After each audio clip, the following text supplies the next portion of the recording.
Ada yang mengatakan saya menghentikan proyek-proyek infrastruktur. Tidak benar, saya tidak menghentikan. Saya merubah. Infrastruktur akan sebagian besar saya serahkan kepada swasta untuk membangun.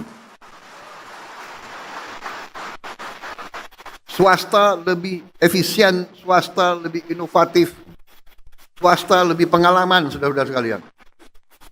Jadi nanti jalan tol, pelabuhan, bandara, saya serahkan swasta, silakan bergerak semuanya.